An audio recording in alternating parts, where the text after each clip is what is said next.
Mga puso sa Bacolod City naman, duha ka utod nga kamot nga nasunod pa sa ice cream container kagaangay nga ginlaga pa kagin subakan lang ka kag batuan nasapuan sa basurahan. Abiso mga puso, sensitibo ang video nga inyo makita.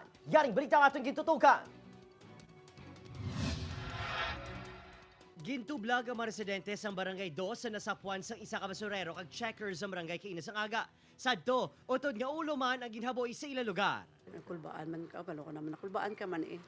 So pag ko, may ginsugo lang ko nga kilala ko nga picture ibe. Tapos palapitan na malang namo. Ano na itong may nakita sila. So ara pa sa truck, gambal ko sila, ipapanaog nyo kay itay na unta.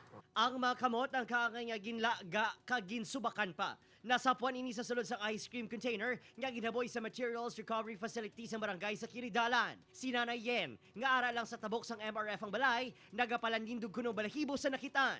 Sang nagligad, ulo, nagligid. Nga dason, subong, doon naman kakamot.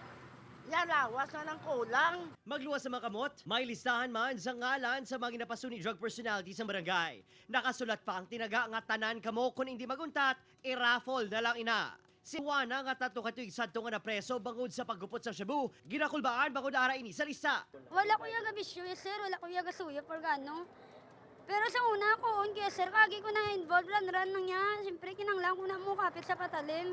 May sinagsulat ng malapi o nung nila ako bala nagahintratad na ako wala ng tao. Ang mga mahambal po kayo gabargining naman sa mo. Ginsapol sa barangay ang mga residente nga ara sa listahan. Hibaloon man kung ang nasaptuan yung mga kamot ng iyasang duha ka lalaki nga nang indulaan sa Proklampirong sang 2022. Mga patigayin man sang field laboratory work sang Solco. Ginahulat karon ang pamilya sa mga missing na persona nga makigangon sa otoridad. Opod, Kiril Casilio, Adrian Prietos, 1 Western Visayas.